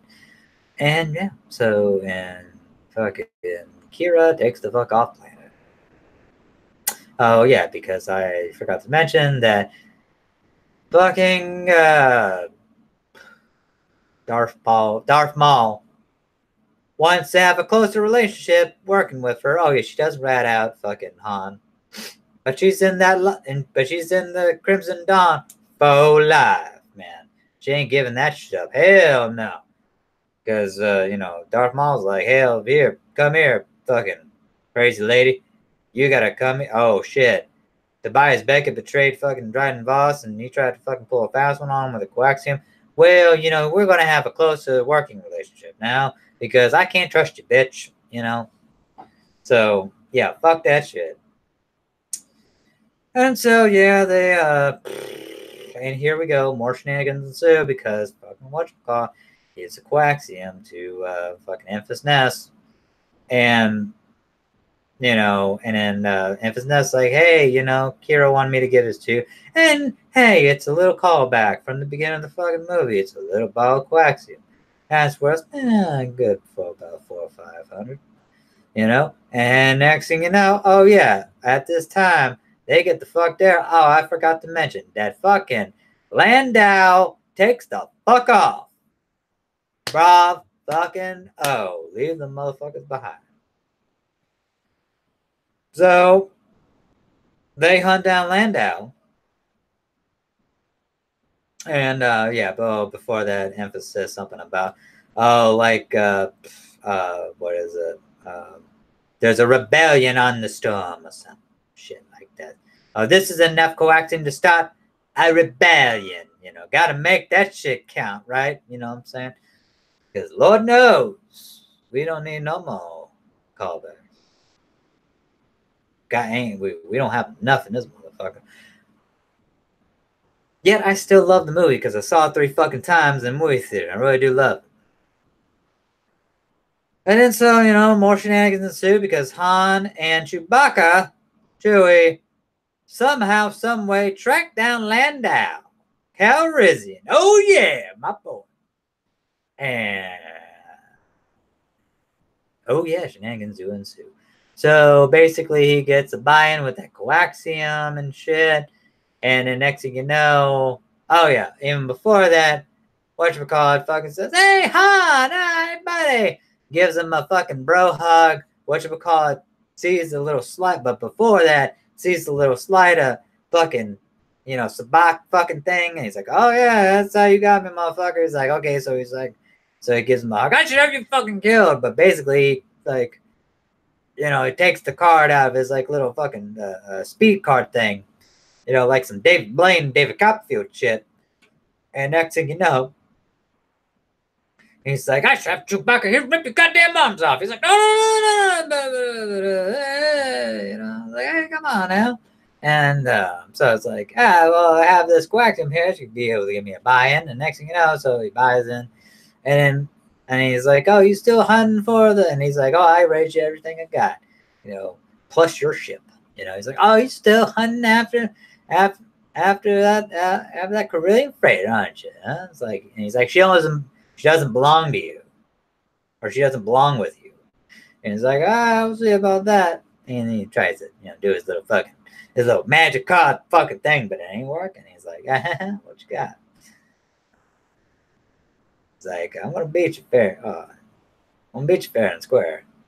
He's like, here we go. Look at that.